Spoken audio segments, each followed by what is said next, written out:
Good morning.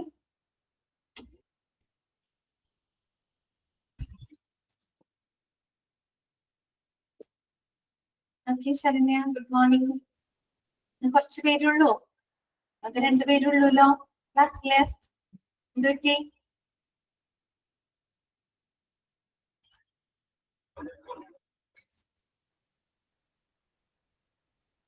അറിയില്ല അല്ലേ? Hello, അവിടെ കയറിയിട്ടുണ്ട്. ഒരു കുറച്ച് നേരം അവിടെ വെയിറ്റ് ചെയ്യാം അല്ലേ? Okay Dana, good morning.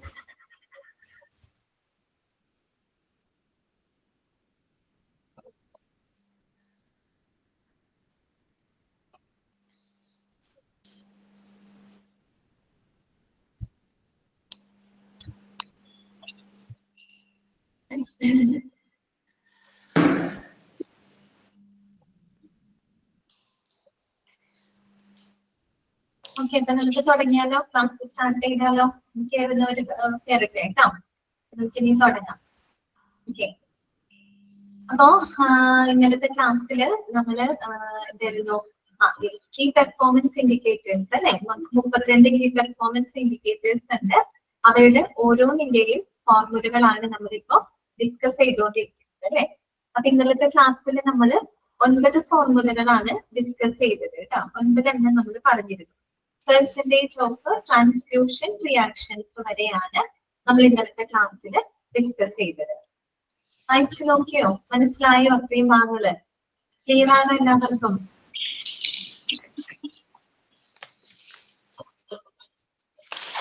Clear ആണോ? ഓക്കെ, ബാക്കിയുള്ള ഭാഗങ്ങൾ നോക്കാം കേട്ടോ. ഓൺമ്യൂട്ട് ചെയ്യാണ്.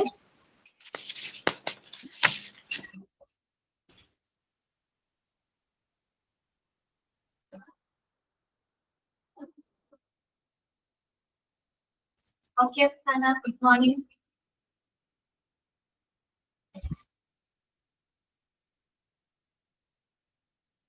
അപ്പൊ നമ്മള് 9 എണ്ണം പറഞ്ഞു കേട്ടോ. പെർസെന്റേജ് ഓഫ് ട്രാൻസ്ഫ്യൂഷൻ റിയാക്ഷൻസ് വരെ ഇന്നലത്തെ ക്ലാസ്സിൽ നമ്മൾ പറഞ്ഞിട്ടുണ്ടായിരുന്നു. അത് നിങ്ങൾക്ക് ക്ലിയർ ആയല്ലോ? ട്രാൻസ്ഫ്യൂഷൻ റിയാക്ഷൻ എന്ന് പറഞ്ഞു കഴിഞ്ഞാല് നമ്മൾ ഈ ബ്ലഡ് ട്രാൻസ്ഫർ ചെയ്യുമ്പോൾ വരുന്ന ചില എന്താണ് ഈ പറയുന്ന അഡ്വേഴ്സ് ആയിട്ടുള്ള, പ്രതികൂലമായിട്ടുള്ള ചില പ്രവർത്തനങ്ങളാണ് അല്ലെ. ഒരു ഡോണറിൽ നിന്ന് റെസിപ്പിയന്റിലോട്ട് നമ്മൾ ബ്ലഡ് ട്രാൻസ്ഫർ ചെയ്യുന്ന സമയത്ത് ചിലപ്പോൾ റെസിപ്പിയന്റിന്റെ ശരീരത്തിൽ ഉണ്ടാകുന്ന ചില ബുദ്ധിമുട്ടുകൾ അല്ലെ, ട്രാൻസ്ഫ്യൂഷൻ റിയാക്ഷൻ ആണ് അതിന് പറയുന്നത്. ചെറിയ റിയാക്ഷൻസ് തൊട്ട് മൈൽഡ് ആയിട്ടുള്ള ട്രാൻസ്ഫ്യൂഷൻ റിയാക്ഷൻസ് തൊട്ട് വളരെ ലൈഫ് ത്രെട്ടനിങ് ആയിട്ടുള്ള റിയാക്ഷൻസ് വരെ ഉണ്ടാവാറുണ്ട് കേട്ടോ. മൈൽഡ് ആയിട്ടുള്ള റിയാക്ഷൻസിൽ നമ്മൾ പറഞ്ഞത് ചിൽസ്, റിഗേഴ്സ് അങ്ങനെയൊക്കെ ഉള്ളതാണ് കേട്ടോ. ചിൽസ്, റിഗേഴ്സ് എന്നൊക്കെ പറഞ്ഞാൽ എന്താണ്? ചിൽസ് എന്ന് പറഞ്ഞാൽ എന്താ? നമുക്കൊരു കോൾഡ്നെസ് പോലെ ഫീൽ ചെയ്യുക കേട്ടോ. തണുപ്പ് പോലെ നമ്മുടെ ശരീരത്തിൽ ഫീൽ ചെയ്യുക. അതുപോലെ ഷിവറിങ് വരാം, അതിനെയാണ് റിഗറിങ് എന്നാണ് പറയുക കേട്ടോ. അതൊക്കെ വളരെ മൈൽഡ് ആയിട്ടുള്ള റിയാക്ഷൻസ് ആണ്. അതുപോലെ തന്നെ ലൈഫ് ത്രെട്ടനിങ് ആയിട്ടുള്ള റിയാക്ഷൻസ് ഉണ്ടാവാറുണ്ട്. ജീവന് ഹാനികരമാവുന്ന രീതിയിൽ അല്ലെങ്കിൽ ഭീഷണി ഉണ്ടാക്കുന്ന രീതിയിൽ വളരെ സിവിയർ ആയിട്ടുള്ള റിയാക്ഷൻസ് വരെ ഉണ്ടാവാറുണ്ട്. അതിന് എക്സാമ്പിൾ ആണ് നമ്മൾ പറഞ്ഞത് ട്രാലി. ട്രാലി അറിയാലോ? Transfusion related acute lung injury എന്നാണ് കേട്ടോ. അതുപോലെ graft versus host disease, GVHD എന്ന് പറയും. അതായത് നമ്മുടെ donor cells of immune cells of a donor that attack the എന്താണ് റെസിപ്പിയന്റ് ബോഡി. റെസിപ്പിയന്റിന്റെ ബോഡിനെ അറ്റാക്ക് ചെയ്യുക. അതായത് നമ്മൾ ഇവിടുന്ന് ബ്ലഡ് കൊടുക്കുകയാണ്, പക്ഷെ അത് അയാൾ സ്വീകർത്താവിന്റെ ശരീരത്തിൽ എത്തിക്കഴിഞ്ഞപ്പോൾ നമ്മൾ കൊടുത്ത ബ്ലഡിലെ സെല്ലുകൾ അവരുടെ ബോഡിനെ അറ്റാക്ക് ചെയ്യുന്ന ഒരു അവസ്ഥയുണ്ടാകാം. ഓക്കെ, അതിനെയാണ് നമ്മൾ ഗ്രാഫ്റ്റ് വേഴ്സസ് ഹോസ്റ്റ് ഡിസീസ് എന്ന് പറയുന്നത് കേട്ടോ. ഓക്കെ, ഇനി നമുക്ക് 10ാമത്തെ തൊട്ട് നോക്കാം കേട്ടോ. 10ാമത്തെ ഫോർമുല എന്താണ്? Standardized mortality ratio for the ICU. അതാണ് standardized mortality ratio for ICU. അതായത് നമ്മുടെ ICUവിലുള്ള സ്റ്റാൻഡർഡൈസ്ഡ് മോർട്ടാലിറ്റി റേഷ്യോ ആണ് കേട്ടോ. മോർട്ടാലിറ്റി എന്ന് പറഞ്ഞാൽ എന്താ ഉദ്ദേശിക്കുന്നത്? ഡെത്ത് ആണ് അല്ലെ. ഡെത്ത് അല്ലെ, ഡെത്ത് റേറ്റ് എന്നൊക്കെ നമ്മൾ പറയുന്നതാണ് കേട്ടോ. അപ്പൊ ICUവിലുള്ള സ്റ്റാൻഡർഡൈസ്ഡ് മോർട്ടാലിറ്റി റേഷ്യോ ആണ് ഇനി നമ്മൾ പഠിക്കാനായിട്ട് പോകുന്നത്. അപ്പോ അതിനെന്ത് പറയുന്നുണ്ട്? Standardized mortality ratio is the ratio of the perceived or actual mortality and the anticipated mortality for a specific time period. അപ്പോ പെർസീവ്ഡ് ഓർ ആക്ച്വൽ മോർട്ടാലിറ്റി എന്ന് പറഞ്ഞാൽ എന്താ ഉദ്ദേശിക്കുന്നത്? അതായത് ICUവില് ഒരു നിശ്ചിത ടൈം പീരീഡിൽ ഒരു സ്പെസിഫിക് ടൈം പീരീഡില് ഈ പറയുന്ന സംഭവിച്ചിട്ടുള്ള മരണങ്ങളുടെ എണ്ണവും, അതാണ് പെർസീവ്ഡ് ഓർ ആക്ച്വൽ മോർട്ടാലിറ്റി എന്ന് പറയുന്നത്. അതായത് ICUവിൽ സംഭവിച്ചിട്ടുള്ള വ്യക്തമായിട്ടുള്ള മരണങ്ങളുടെ എണ്ണവും, അതുപോലെ തന്നെ ആന്റിസിപ്പേറ്റഡ് മോർട്ടാലിറ്റി. ആന്റിസിപ്പേറ്റഡ് എന്ന് പറഞ്ഞാൽ എന്താണ്? പ്രെഡിക്റ്റഡ് ആണ്. അതായത് വരാനിരിക്കുന്ന അല്ലെങ്കിൽ മരണ സാധ്യതയുള്ള കേസുകളുടെ എണ്ണം. മരിച്ചിട്ടില്ല, പക്ഷെ ICUവിനകത്ത് മരിക്കാൻ സാധ്യതയുള്ള കേസുകൾ ഉണ്ടായിരിക്കും അല്ലെ. അതായത് പ്രെഡിക്റ്റഡ് ഡെത്ത് ആണ്. ശരിക്കും പറഞ്ഞാൽ ആക്ച്വൽ ഡെത്തും പ്രെഡിക്റ്റഡ് ഡെത്തും തമ്മിലുള്ള അനുപാതമാണ്. ഓക്കെ, ക്ലിയർ ആയോ? അതായത് ഒരു ICUവില് ഒരു നിശ്ചിത ടൈം പീരീഡില് നടന്നിട്ടുള്ള മരണങ്ങളുടെ എണ്ണവും അതുപോലെ തന്നെ വരാനിരിക്കുന്ന മരണങ്ങളുടെ എണ്ണവും തമ്മിലുള്ള അനുപാതമാണ്. അതാണ് അവിടെ പറഞ്ഞത്. ആക്ച്വൽ ഡെത്ത് ആണ്. ആക്ച്വൽ ഡെത്തും അതുപോലെ തന്നെ എന്താണ് ആന്റിസിപ്പേറ്റഡ് ഡെത്ത്, അതായത് നമ്മൾ പ്രെഡിക്റ്റഡ് ആയിട്ടുള്ളത്. ഞാൻ ICUവിൽ മരണപ്പെടാൻ സാധ്യതയുള്ള കേസുകൾ ഉണ്ടാവുമല്ലോ, അങ്ങനെയുള്ളത് അതിന്റെ എണ്ണവും തമ്മിലുള്ള ഒരു അനുപാതം, റേഷ്യോ ആണ് എന്ത്? സ്റ്റാൻഡേർഡൈസ്ഡ് മോർട്ടാലിറ്റി റേഷ്യോ എന്ന് പറയുന്നത് കേട്ടോ. ഓക്കെ, അപ്പൊ അതിന്റെ ഫോർമുല എങ്ങനെയാണ് വരിക? ആക്ച്വൽ ഡെത്ത് ഇൻ ICUവിൽ നടന്നിട്ടുള്ള മരണങ്ങളുടെ എണ്ണം അല്ലെ, divided by predicted death in ICU അല്ലെ, ICUവിൽ വരാനിരിക്കുന്ന അല്ലെങ്കിൽ നമ്മൾ എന്താണ് നെക്സ്റ്റ് അടുത്ത് തന്നെ മരിക്കാൻ സാധ്യതയുള്ള കേസുകളുടെ എണ്ണം ഇൻറ്റു 100. റേറ്റ് ആണല്ലോ ഇൻറ്റു 100 കേട്ടോ. കിട്ടിയ formula? Actual death in ICU divided by predicted death in ICU into 100.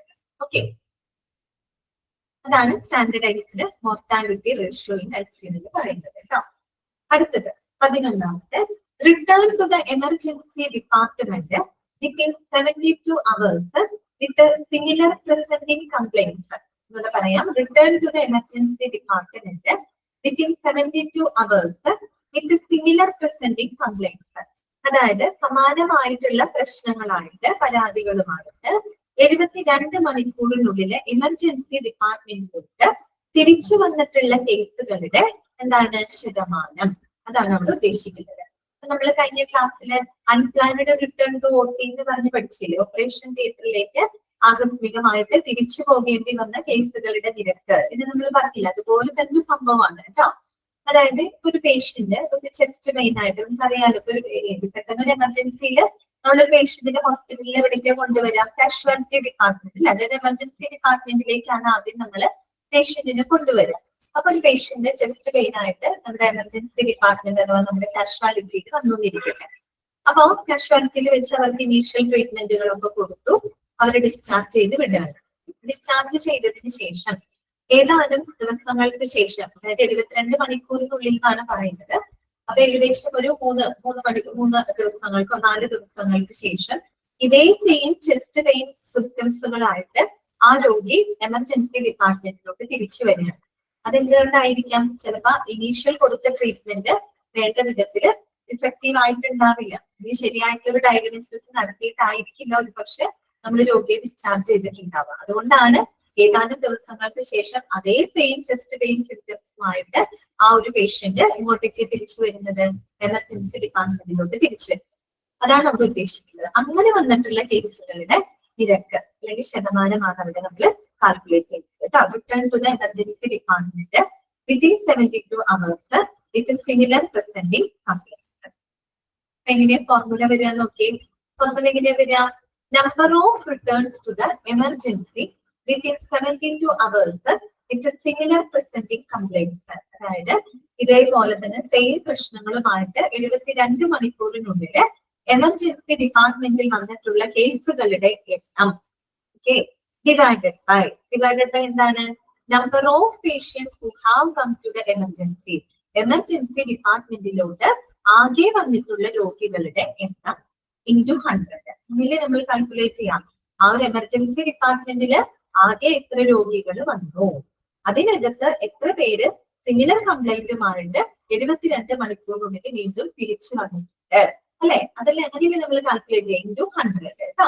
Percentage ആണ് ഇവിടെ നമ്മൾ കാൽക്കുലേറ്റ് ചെയ്യുന്നത്. ഓക്കെ ആണോ? ഫോർമുല കിട്ടിയോ? Number of returns to emergency within 72 hours with similar presenting complaints divided by number of patients who have come to the emergency into 100. Okay. 12ാമത്തെ കേട്ടോ. 12ാമത്തേതാണ് incidence of hospital associated pressure ulcers after admission. ബ്രാക്കറ്റില് bedsore per 1000 patient days.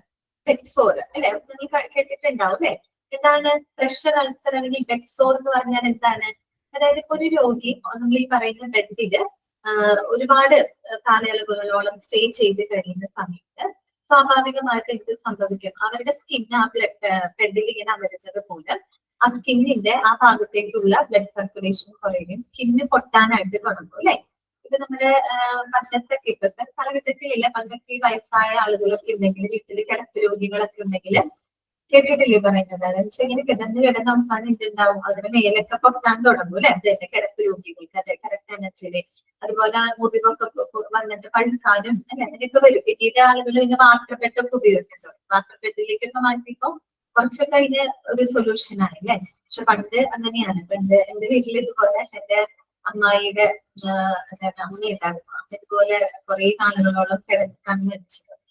അപ്പോ എന്ന് പറഞ്ഞാൽ ഇങ്ങനെ കുറെ നാള് കിടക്കുമ്പോഴേ ഈ പറഞ്ഞ പോലെ മേലൊക്കെ ഇങ്ങനെ പൊട്ടി ഭയങ്കര ബുദ്ധിമുട്ടാണ്. മേലൊക്കെ പൊട്ടി ഇങ്ങനെ എന്താ പറയാ പഴുപ്പും ഇതൊക്കെ വരും. ഭയങ്കര ബുദ്ധിമുട്ടാണ് അവരെ ഹാൻഡിൽ ചെയ്യാനായിട്ട്. ഓക്കെ, അപ്പൊ ആ ഒരു അവസ്ഥേനെയാണ് നമ്മൾ ഈ പറയുന്നത് പ്രഷർ അൾസർ അഥവാ ബെഡ്സോർ എന്നാണ് പറയുന്നത് കേട്ടോ. അപ്പൊ നമ്മൾ പ്രത്യേകിച്ച് ഹോസ്പിറ്റലിൽ ഈ പറയുന്ന പോലെ കിടപ്പ് രോഗികൾ ഉണ്ടെങ്കിൽ എന്ത് സംഭവിക്കുന്നതിന് മനസ്സിലായല്ലോ? സ്കിന്ന് ആ ബെഡിൽ ഇങ്ങനെ കുറെ നാളുകളോളം ഇങ്ങനെ കിടക്കുകയാണല്ലോ. അപ്പൊ വരുന്നത് മൂലം അവിടേക്കുള്ള ബ്ലഡ് സർക്കുലേഷൻ ഒക്കെ കുറയും. ഓക്കെ, അങ്ങനെ ആ ഒരു സ്കിന്നിന്റെ അവിടെ പൊട്ടാനായിട്ട് തുടങ്ങും. ആ ഒരു അവസ്ഥേനെയാണ് നമ്മൾ പ്രഷർ അൾസർ എന്ന് വെച്ചാൽ ബെഡിൽ അമരുന്നത് മൂലമുള്ള പ്രഷർ മൂലം ഉണ്ടാവുന്ന മുറിവുകളാണ് കേട്ടോ. പ്രഷർ അൾസർ അഥവാ ബെഡ്സോർ എന്നാണ് ഇതിനെ പറയുന്നത് കേട്ടോ. അപ്പൊ അത്തരം സംഭവങ്ങളുടെ ആ ഒരു നിരക്ക് അതാണ് നമ്മൾ അവിടെ കാൽക്കുലേറ്റ് ചെയ്യുന്നത് കേട്ടോ. അപ്പൊ നോക്കൂ, എന്താണ് പ്രഷർ അൾസർ എന്ന് പറയുന്നത്? നിങ്ങൾക്ക് അറിയാവുന്നതാണ്. A pressure ulcer is a localized injury to the skin and or the underlying tissue, normally over a bony prominence, as a result of a pressure or pressure in consolidation with the shear and of friction. And ബെഡിൽ ഇങ്ങനെ അമരുമ്പോ ആ friction മൂലം അല്ലെങ്കിൽ ഒരുപാട് കാര്യം ഇങ്ങനെ അമർന്നിരിക്കുന്നത് മൂലം ആ സ്കിന്ന് പൊട്ടുന്ന ഒരു അവസ്ഥയാണ് പ്രഷർ അൾസർ അഥവാ ബെഡ്സോർ എന്ന് പറയുന്നത്. അത്തരത്തില് ബെഡ്സോർ ഡെവലപ്പ് ചെയ്തിട്ടുള്ള കേസുകളുടെ എണ്ണം അല്ലെങ്കിൽ ശതമാനമാണ് നമ്മൾ കണക്കാക്കുന്നത്. ബെഡ്സോർ പെർ 1000 പേഷ്യന്റ് ഡേയ്സ് ആണ് കേട്ടോ. അപ്പൊ നോക്കുക, എങ്ങനെയാണ് ഫോർമുല വരിക? ഫോർമുല എങ്ങനെയാണ്? Number of patients who develop new or worsening of pressure ulcer കേട്ടോ. അതായത് number of patients who develop pressure ulcer നോക്കാൻ മതി കേട്ടോ. പ്രഷർ അൾസർ ഡെവലപ്പ് ചെയ്തിട്ടുള്ള പേഷ്യൻസുകളുടെ എണ്ണം divided by total number of patient days into 1000. ആകെ രോഗി ദിവസങ്ങളുടെ എണ്ണം. അപ്പൊ അവിടെ നമുക്ക് പരിചയമില്ലാത്ത കാര്യങ്ങളാണ്. എന്താണ് ഈ പേഷ്യന്റ് ഡേയ്സ് എന്ന് ഉദ്ദേശിക്കുന്നത്? പേഷ്യന്റ് ഡേയ്സ് എന്ന് പറഞ്ഞ ഒന്നുമില്ല. It is the number of days that A patient has been hospitalised. അതായത് ഒരു പേഷ്യന്റ് ഹോസ്പിറ്റലൈസ് ചെയ്യപ്പെടുന്ന, ഹോസ്പിറ്റലിൽ അഡ്മിറ്റ് ചെയ്തിട്ട് ആ ഒരു പരിചരണം ലഭിക്കുന്ന ആ ദിവസങ്ങളുടെ എണ്ണമാണ് പേഷ്യന്റ് ഡേയ്സ് എന്ന് പറയുന്നത്. ഒരു രോഗി ദിവസം എന്ന് പറഞ്ഞാൽ പേഷ്യന്റ് ഡേയ്സ് എന്ന് പറഞ്ഞാൽ എന്താണ്? It is the number of days that A patient has been hospitalised. അതായത് ഒരു പേഷ്യന്റ് ഹോസ്പിറ്റലൈസ് ചെയ്യപ്പെട്ടിട്ടുള്ള ദിവസങ്ങളുടെ എണ്ണം, അതാണ് പേഷ്യന്റ് ഡേയ്സ് എന്ന് പറയുന്നത്. പിന്നെ ഇവിടെ നമ്മൾ ഇൻറ്റു 1000 ആണ് ചെയ്യുന്നത്. ഇൻറ്റു 1000 ആണ്. അപ്പൊ എന്തുകൊണ്ട് 1000 ചെയ്യാനുള്ള കാരണം എന്താന്ന് വെച്ച് കഴിഞ്ഞാല് നമ്മൾ അതൊരു സ്റ്റാൻഡർഡൈസ്ഡ് ആയിട്ട് പറയാനാണ്. റേറ്റ് നമ്മളൊരു സ്റ്റാൻഡർഡൈസ്ഡ് റേറ്റിൽ പറയാൻ വേണ്ടിയിട്ടാണ് നമ്മൾ 1000 കൊണ്ട് മൾട്ടിപ്ലൈ ചെയ്യുന്നത് കേട്ടോ. പ്രത്യേകിച്ച് നമ്മൾ ഡെസിമൽ നമ്പേഴ്സിനൊക്കെ ആണെങ്കിൽ അതിന് ഹോൾ നമ്പറിലേക്ക് കൺവേർട്ട് ചെയ്യാൻ വേണ്ടിയിട്ടാണ് നമ്മൾ 1000 കൊണ്ട് ഇൻറ്റു ചെയ്യുന്നത് കേട്ടോ. ഓക്കെ, ചിലപ്പോൾ ഒരു സംശയം തോന്നും, അവിടെ 100 ആണോ വരിക 1000 ആണോ വരിക? അപ്പൊ നമ്മൾ റേറ്റ് പെർസെന്റേജ് എന്നൊക്കെ പറയുമ്പോൾ 100 കൊണ്ട് ഇൻറ്റു ചെയ്യും. പക്ഷെ ഇങ്ങനെയുള്ളത് ഇൻറ്റു 1000 എന്ന് പറയാം. ഡേയ്സ് ഒക്കെ പറയുമ്പോൾ നമ്മൾ ഇൻറ്റു 1000 പറയാൻ കാരണം അത് ഈ ഡെസിമൽ നമ്പറിനെ ഇതാക്കി മാറ്റാണ്, ഹോൾ നമ്പർ ആക്കി. ഇപ്പൊ നമ്മൾ പറയുന്നത് 0.002 ഇൻഫെക്ഷൻസ് എന്ന് പറയുന്നേക്കാളും നല്ലത് എന്താണ്? 2 ഇൻഫെക്ഷൻസ് പെർ 1000 പേഷ്യൻസ്. അങ്ങനെയല്ലേ? അങ്ങനെ പറയാനാണ് നമുക്ക് കുറച്ചും കൂടി സൗകര്യം അല്ലെ. അതായത് നമ്മളിങ്ങനെ ഡെസിമൽ നമ്പറിൽ പറയാനല്ല, ഹോൾ നമ്പർ ആക്കി പറയുന്നതിനൊക്കെ വേണ്ടിയിട്ടാണ്. അതുപോലെ നമ്മൾ ആ ഒരു ഫോർമുല നമുക്കൊരു സ്റ്റാൻഡർഡൈസ്ഡ് റേറ്റിൽ നമുക്കത് എക്സ്പ്രസ് ചെയ്യുന്നതിന് വേണ്ടിയിട്ടാണ് നമ്മൾ 1000 കൊണ്ട് ഇൻക്ലൂഡ് ചെയ്യുന്നത് കേട്ടോ. ഓക്കെ, അപ്പോ പേഷ്യന്റ് ഡേയ്സ് എന്ന് പറഞ്ഞാൽ ഇത്രയേ ഉള്ളൂ. The number of days A patient has been hospitalised കേട്ടോ. ഒരു പേഷ്യന്റ് ഹോസ്പിറ്റലൈസ് ചെയ്യപ്പെട്ട ദിവസങ്ങളുടെ എണ്ണം, അതാണ് നമ്മൾ എടുക്കുന്നത്. ഓക്കെ, അപ്പൊ നമ്മുടെ ഫോർമുല വായിക്കാം. Number of patients who develop pressure ulcer divided by total number of patient days into 1000. അതായത് നമ്മുടെ ആകെ രോഗികള് ഹോസ്പിറ്റലിൽ ചെലവഴിച്ച ആകെ ദിവസങ്ങളുടെ എണ്ണത്തില് എത്ര പേരില് ഈ പറയുന്ന പ്രഷർ അൾസർ ഡെവലപ്പ് ചെയ്തിരുന്നു. പക്ഷെ പേഷ്യന്റ് ഹോസ്പിറ്റലൈസ് ചെയ്യപ്പെടുന്ന സമയങ്ങളിലൊക്കെ എന്ത് വരാൻ ചാൻസ് ഉണ്ട്? ഈ പറയുന്ന ബെഡ് സോർ വരാനുള്ള ചാൻസ് ഉണ്ട്. അതിൽ എത്ര പേരിൽ ബെഡ് സോർ ഡെവലപ്പ് ചെയ്തിട്ടുണ്ട് ഇൻടു 1000. 1000 നമ്മളത് ഒരു ഡെസിമൽ നമ്പറിന് ഹോൾ നമ്പറിലോട്ട് മാറ്റാൻ വേണ്ടിയിട്ടാണ് നമ്മൾ 1000 മൾട്ടിപ്ലൈ ചെയ്യുന്നത്. ഓക്കെ, ക്ലിയർ ആണോ? ഓക്കെ ആണോ? മനസ്സിലായോ? അടുത്തതാണ് catheter associated urinary tract infection rate. catheter associated urinary tract infection rate. നമ്മൾ നോസോകോമിയൽ ഇൻഫെക്ഷൻ പഠിച്ചപ്പോ പറഞ്ഞു ഏറ്റവും മോസ്റ്റ് കോമൺ ആയിട്ടുള്ള ഒരു എന്താ പറയുക നോസോകോമിയൽ ഇൻഫെക്ഷൻ ആയിട്ടാണ് നമ്മൾ എന്തിനെ കണക്കാക്കുന്നത്? യൂറിനറി ട്രാക്ട് ഇൻഫെക്ഷൻസിന് കണക്കാക്കുന്നത്. പ്രത്യേകിച്ച് വളരെ യൂറിനറി ട്രാക്ട് ഇൻഫെക്ഷൻസ് ഒക്കെ വളരെ സിവിയർ ആയിട്ട് വരുമ്പോൾ നമുക്ക് കത്തീറ്റർ കയറ്റേണ്ടതായിട്ടുണ്ട് അല്ലെ? മൂത്രനാളിയിലൂടെ കത്തീറ്റർ എന്ന് പറഞ്ഞാൽ നിങ്ങൾക്ക് അറിയാലോ, സ്മോൾ ഫ്ലെക്സിബിൾ ട്യൂബ് ആണ്, അത് ഇൻസേർട്ട് ചെയ്യേണ്ടതായിട്ട് വരും. അതിലൂടെയൊക്കെ ഈ പറയുന്ന അണുബാധകൾ കൂടാനുള്ള അല്ലെങ്കിൽ വരാനുള്ള ചാൻസ് ഒക്കെ ഉണ്ട്. അപ്പൊ നമ്മൾ നോസോകോമിയൽ ഇൻഫെക്ഷൻ പഠിച്ചതാണ്. അപ്പൊ അത്തരത്തില് കത്തീറ്ററുമായിട്ട് ബന്ധപ്പെട്ടുണ്ടായ യൂറിനറി ട്രാക്ട് ഇൻഫെക്ഷൻസിന്റെ നിരക്ക് കേട്ടോ, അതാണ് അവിടെ നമ്മൾ കാൽക്കുലേറ്റ് ചെയ്യുന്നത്. Catheter associated urinary tract infection rate. അപ്പൊ നോക്കിയേ, ഫോർമുല നോക്കിയേ. Number of urinary catheter associated UTIs in a month. UTIs എന്ന് വെച്ചാൽ യൂറിനറി ട്രാക്ട് ഇൻഫെക്ഷൻ. അതായത് ഒരു മാസത്തില് കത്തീറ്ററുമായിട്ട് ബന്ധപ്പെട്ടുണ്ടായ യൂറിനറി ട്രാക്ട് ഇൻഫെക്ഷൻ കേസുകളുടെ എണ്ണം divided by number of urinary catheter days in that month. അതേ മാസത്തില് രോഗികള് കത്തീറ്ററിൽ ഉണ്ടായിരുന്ന ദിവസങ്ങളുടെ എണ്ണം ഇൻടു 1000. കാരണം ഡേയ്സിലൊക്കെ നമ്മൾ പറയുമ്പോൾ ഇൻടു 1000 വെച്ച് 1000 പേഷ്യന്റ് ഡേയ്സ് അങ്ങനെ നമ്മൾ കാൽക്കുലേറ്റ് ചെയ്യുന്നത് കേട്ടോ. ഓക്കെ, അപ്പൊ urinary catheter days in that month എന്ന് പറയുന്ന അതേ മാസത്തിൽ തന്നെ കത്തീറ്ററിൽ ഉണ്ടായിരുന്ന അല്ലെങ്കിൽ കത്തീറ്ററിൽ രോഗികൾ ഉണ്ടായിരുന്ന ആദ്യ ദിവസത്തിലെ അതിനകത്ത് എത്ര ആളുകളില് ഈ പറയുന്ന എന്താണ് UTI അതായത് യൂറിനറി ട്രാക്ട് ഇൻഫെക്ഷൻസ് ഉണ്ടായിട്ടുണ്ട്, അങ്ങനെയാണ് നമ്മൾ കണക്കിലെടുക്കുന്നത് കേട്ടോ. Okay, the number of urinary catheter associated UTIs in a month divided by number of urinary catheter days in that month into 1000. Okay, അടുത്തത് 14ാമത്തെ വെന്റിലേറ്റർ അസോസിയേറ്റഡ് ന്യൂമോണിയ റേറ്റ്. വെന്റിലേറ്ററുമായിട്ട് ബന്ധപ്പെട്ടുണ്ടാകുന്ന pneumonia ഇഷ്യൂസുകളുടെ rate കേട്ടോ. ഇപ്പൊ വെന്റിലേറ്ററിലുള്ള പേഷ്യൻസിന് ന്യൂമോണിയ വരാനുള്ള ചാൻസ് ഉണ്ട്, എല്ലാവർക്കും അല്ല, വരാൻ ചാൻസ് ഉണ്ട്. അങ്ങനെയുള്ള കേസുകളുടെ നിരക്കാണ് നമ്മൾ കാൽക്കുലേറ്റ് ചെയ്യുന്നത്. ഫോർമുല എങ്ങനെയാ വരിക? Number of ventilator associated pneumonia in a month. ഒരു മാസത്തില് വെന്റിലേറ്ററുമായിട്ട് ബന്ധപ്പെട്ടുണ്ടായ ന്യൂമോണിയ കേസുകളുടെ ആകെ എണ്ണം divided by number of ventilator days in that month. അതേ മാസത്തിൽ രോഗികൾ വെന്റിലേറ്ററിൽ ഉണ്ടായിരുന്ന ദിവസങ്ങളുടെ എണ്ണം ഇൻടു 1000. അപ്പൊ വെന്റിലേറ്ററിൽ ഉണ്ടായിരുന്ന ദിവസങ്ങളുടെ എണ്ണം എടുക്കാം, അതാണ് വെന്റിലേറ്റർ ഡേയ്സ്. അതിനകത്ത് എത്ര പേരില് വെന്റിലേറ്റർ അസോസിയേറ്റഡ് ആയിട്ട് ന്യൂമോണിയ ഇഷ്യൂസുകൾ ഉണ്ടായി ഇൻടു 1000 കേട്ടോ.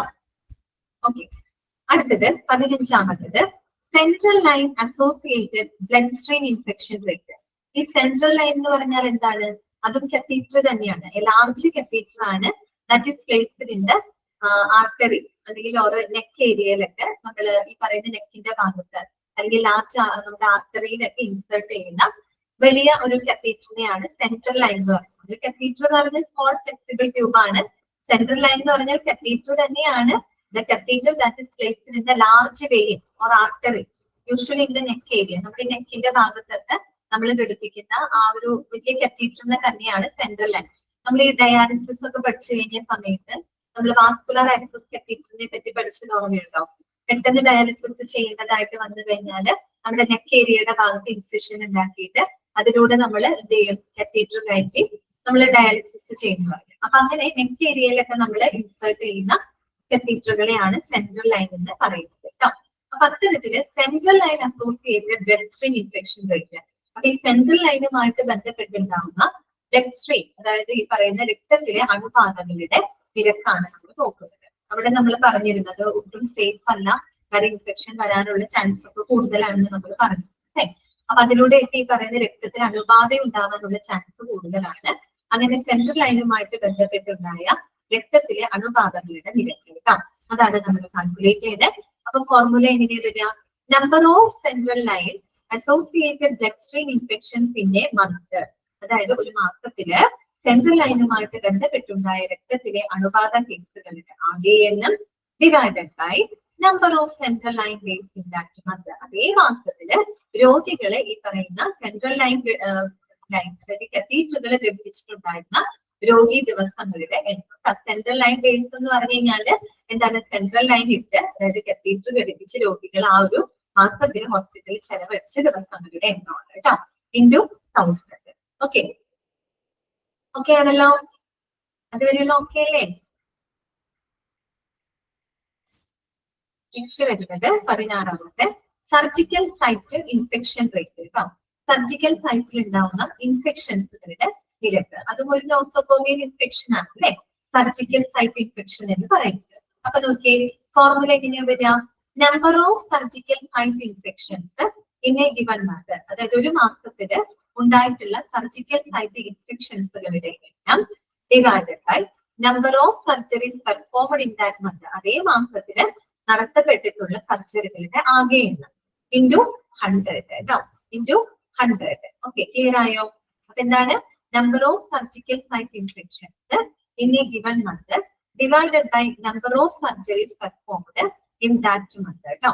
അതായത് ഈ പറയുന്ന ഒരു മാസത്തില് സർജിക്കൽ സൈറ്റ് ഇൻഫെക്ഷൻസ് ഉണ്ടായ കേസുകളുടെ എണ്ണം ഡിവൈഡഡ് ബൈ അതേ മാസത്തിൽ നടന്നിട്ടുള്ള സർജറികളുടെ ആകെ എണ്ണം ഇൻറ്റു 100 കേട്ടോ, ഇൻറ്റു 100. ഓക്കെ, ഇനി ഒരു കാര്യം നിങ്ങൾ ശ്രദ്ധിക്കുക.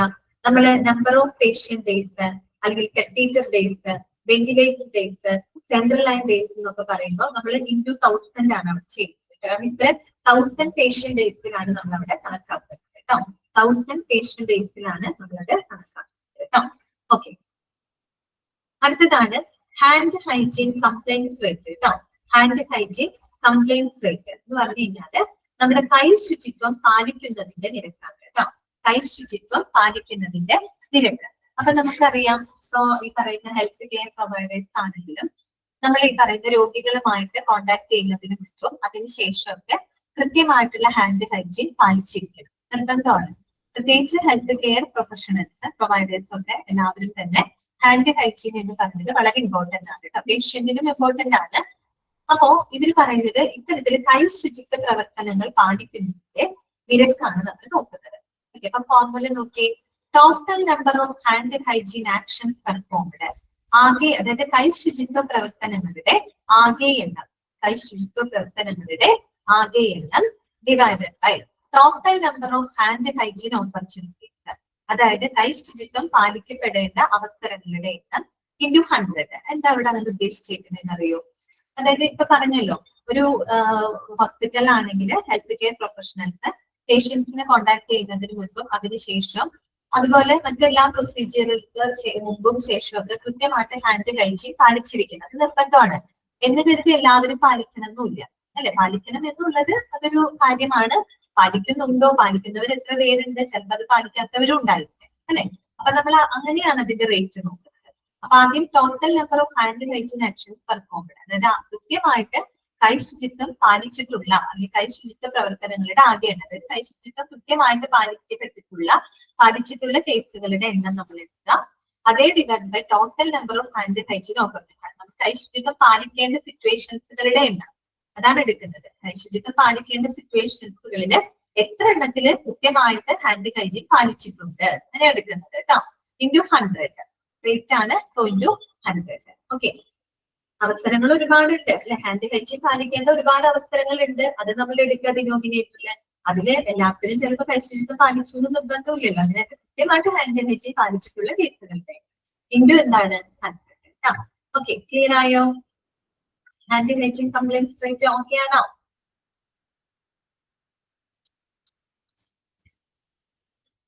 നെക്സ്റ്റ് വരുന്നതാണ് percentage of cases who received appropriate prophylactic antibiotics within the specified time frame.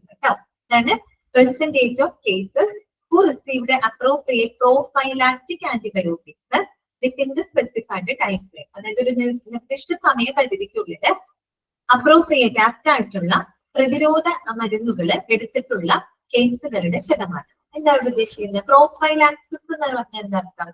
പ്രോഫൈലാക്സിസ് എന്ന് പറഞ്ഞാൽ പ്രതിരോധം എന്നുള്ള അർത്ഥമാണ് കേട്ടോ. പ്രതിരോധം. ഇവിടെ ഉദ്ദേശിക്കുന്ന പ്രോഫൈലാക്റ്റിക് ആന്റിബയോട്ടിക്സ്.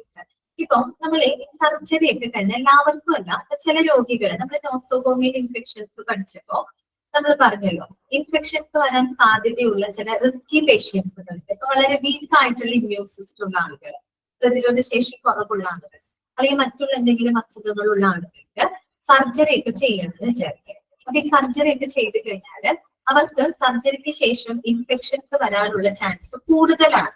ഓക്കെ, കാര്യം എന്ന് വെച്ചാൽ അവരുടെ ഇമ്മ്യൂണിറ്റി കുറവാണ്, വളരെ വീക്കൻഡ് ഇമ്മ്യൂൺ സിസ്റ്റം ഉള്ള ആളുകളൊക്കെയാണ് തീർച്ചയായിട്ടും അവർക്ക് ചിലപ്പോൾ സർജറിക്ക് ശേഷം സർജിക്കൽ സൈറ്റ് ഇൻഫെക്ഷൻസ് വരാനുള്ള ചാൻസ് ഉണ്ട്. അപ്പൊ അങ്ങനെയുള്ള രോഗികളെ നമ്മൾ ആ ചാൻസിന് മുന്നിൽ കണ്ടുകൊണ്ട് മുൻകൂട്ടി തന്നെ നമ്മൾ സർജറിക്ക് മുൻപായിട്ട് തന്നെ അവർക്ക് എന്ത് കൊടുക്കുന്നുണ്ട്? പ്രതിരോധ മരുന്നുകൾ കൊടുക്കുന്നുണ്ട്. എന്ന് വെച്ച് കഴിഞ്ഞാൽ അവർക്ക് സർജറി കഴിഞ്ഞാലും ഇൻഫെക്ഷൻസ് വരാത്ത രീതിയിൽ അവർക്ക് എന്താണ് മുൻകൂട്ടി തന്നെ നമ്മൾ പ്രോഫൈലാക്റ്റിക് ആന്റിബയോട്ടിക്സ് കൊടുക്കുന്നത്, പ്രതിരോധ മരുന്നുകൾ നമ്മൾ കൊടുക്കുന്നുണ്ട്. അപ്പൊ അതാണ് അവിടെ പറയുന്നത്, ഒരു നിർദ്ദിഷ്ട സമയപരിധിക്കുള്ളിൽ ആപ്റ്റ് ആയിട്ടുള്ള പ്രതിരോധ മരുന്നുകൾ എടുത്തിട്ടുള്ള കേസുകളുടെ ശതമാനം. അത് ശരിക്കൊരു ക്വാളിറ്റിയുടെ ഭാഗമാണ് അല്ലെ. കാര്യം നമുക്കറിയാം, അങ്ങനെ ഇൻഫെക്ഷൻ വരാൻ ചാൻസ് ഉള്ള ആളുകൾക്ക് മുൻകൂട്ടി തന്നെ പ്രതിരോധ മരുന്നുകൾ കൊടുക്കാന്നുള്ളത് ക്വാളിറ്റി സർവീസിന്റെ ഭാഗമാണ് അല്ലെ. ഓക്കെ, അപ്പൊ എങ്ങനെയായിരിക്കും ഫോർമുല വരിക? Number of patients who did receive appropriate prophylactic antibiotics. അതായത് ആപ്റ്റ് ആയിട്ട് ഈ പറഞ്ഞ പോലെ പ്രോഫൈലാക്റ്റിക് പ്രതിരോധ മരുന്നുകൾ റിസീവ് ചെയ്തിട്ടുള്ള സ്വീകരിച്ചിട്ടുള്ള പേഷ്യൻസുകളുടെ എണ്ണം divided by number of patients who underwent surgeries in the OT. Operation തിയേറ്ററിൽ സർജറിക്ക് വിധേയമായിട്ടുള്ള പേഷ്യൻസുകളുടെ ആകെ. പൊതുവെ നമ്മൾ സർജറിക്കൊക്കെ മുൻപായിട്ട് കൊടുക്കുന്നതാണ്, എല്ലാവർക്കും അല്ല, വീക്കൻഡ് ഇമ്മ്യൂൺ സിസ്റ്റം ഉള്ള ആളുകൾക്കൊക്കെ പ്രോഫൈലാക്റ്റിക് ആന്റിബയോട്ടിക്സ് നമ്മൾ കൊടുക്കും. അതിനുശേഷമാണ് അവർക്ക് സർജറി ചെയ്യുക. കാരണം സർജറിക്ക് ശേഷം സർജിക്കൽ സൈറ്റ് ഇൻഫെക്ഷൻ വരാനുള്ള ഒരു ചാൻസ് തടയാൻ വേണ്ടിയിട്ടാണ് അവർക്ക് മുൻകൂട്ടി തന്നെ പ്രോഫൈലാക്റ്റിക് ആന്റിബയോട്ടിക്സ് കൊടുത്തത്. അതുകൊണ്ടാണ് ആ ഫോർമുലയുടെ ഡിനോമിനേറ്റർ അങ്ങനെ പറഞ്ഞത്, number of patients who underwent surgeries in the operation theatre. Operation തിയേറ്ററിൽ സർജറിക്ക് വിധേയമായിട്ടുള്ള ആകെ പേഷ്യൻസുകളുടെ എണ്ണം, അതിനകത്ത് എത്ര പേഷ്യൻസിന് കൃത്യമായിട്ടുള്ള ഒരു പ്രതിരോധ മരുന്നുകൾ എടുത്തിട്ടുണ്ട് അതിന്റെ എണ്ണം ഇൻറ്റു 100. Okay, clear? 19ാമത്തെ ഫോർമുല ഇതാണ്, percentage of rescheduling of surgeries. Reschedule ചെയ്യപ്പെട്ട സർജറികളുടെ ശതമാനം. റീഷെഡ്യൂൾ ചെയ്യപ്പെട്ട സർജറികളുടെ ശതമാനം. ഇപ്പൊ നമ്മളൊരു സർജറി ഒരു പെർട്ടിക്കുലർ ഡേറ്റിൽ നമ്മൾ ഫിക്സ് ചെയ്തിട്ടുള്ളതാണ്, ഷെഡ്യൂൾ ചെയ്തിട്ടുണ്ട്. പക്ഷെ അന്നത്തെ ദിവസം അത് നടക്കാതിരിക്കും, എന്തെങ്കിലും കാരണം, ചിലപ്പോൾ ഡോക്ടർക്ക് എന്തെങ്കിലും എമർജൻസി വന്നത് മൂലം നടക്കാതിരിക്കാം, അല്ലെങ്കിൽ പേഷ്യന്റിന്റെ കണ്ടീഷൻ ചിലപ്പോൾ എന്തെങ്കിലും ഇഷ്യൂസ് വന്നിട്ട് നമുക്ക് ഉടനെ സർജറി ചെയ്യാൻ പറ്റാത്ത ഒരു സാഹചര്യം വന്നിട്ടുണ്ടാവാം.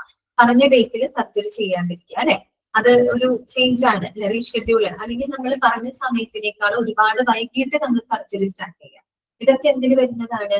റീഷെഡ്യൂളിങ്ങിൽ വരുന്ന കാര്യങ്ങളാണ് കേട്ടോ. അപ്പൊ നോക്കി, rescheduling of surgeries consist of cancellation and postponement of the surgery. അതായത് നമ്മൾ ഈ സർജറികൾ ഒന്നില്ലെങ്കിൽ ക്യാൻസൽ ചെയ്യുക, അല്ലെങ്കിൽ നമ്മൾ നീട്ടി വെക്കുക, അങ്ങനെയുള്ള കാര്യങ്ങളെയാണ് നമ്മൾ റീഷെഡ്യൂളിംഗ് എന്നതുകൊണ്ട് ഉദ്ദേശിക്കുന്നത്. പോസ്റ്റ്പോൺ ചെയ്യാന്ന് പറഞ്ഞാൽ ബിയോണ്ട് 4 hours ആണ് കേട്ടോ. 4 മണിക്കൂറിൽ കൂടുതലൊക്കെ നമ്മൾ സർജറി നടത്താനായിട്ട് വൈകുകയാണെങ്കിൽ അതൊക്കെ എന്താ പറയാ, അങ്ങനെയുള്ള പോസ്റ്റ്പോൺമെന്റിനെയൊക്കെ നമുക്ക് റീഷെഡ്യൂൾ ചെയ്തതായിട്ട് കണക്കാക്കാം. റീഷെഡ്യൂൾ എന്ന് പറഞ്ഞാൽ ഒന്നില്ലെങ്കിൽ നമ്മൾ സർജറി പറഞ്ഞ സമയത്ത് നടക്കേണ്ട സർജറി ക്യാൻസൽ ചെയ്യാം, അല്ലെങ്കിൽ നമ്മൾ ആ പറഞ്ഞ സമയത്തിനേക്കാൾ കൂടുതൽ എന്താ പറയാ പോസ്റ്റ്പോൺ ചെയ്യുക, നീട്ടി വെക്കുക. ഇതൊക്കെയാണ് റീഷെഡ്യൂളിംഗ് എന്നതുകൊണ്ട് ഉദ്ദേശിക്കുന്നത്.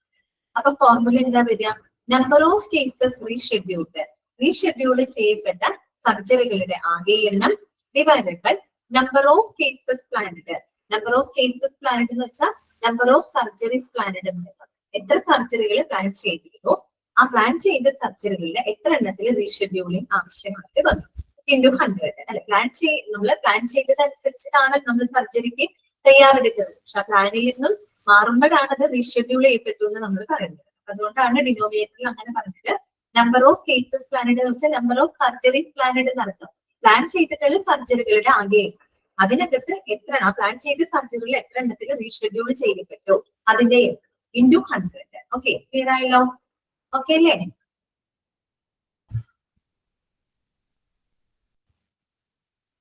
നെക്സ്റ്റ് വരുന്നതാണ് 20, 20ാമത്തെ.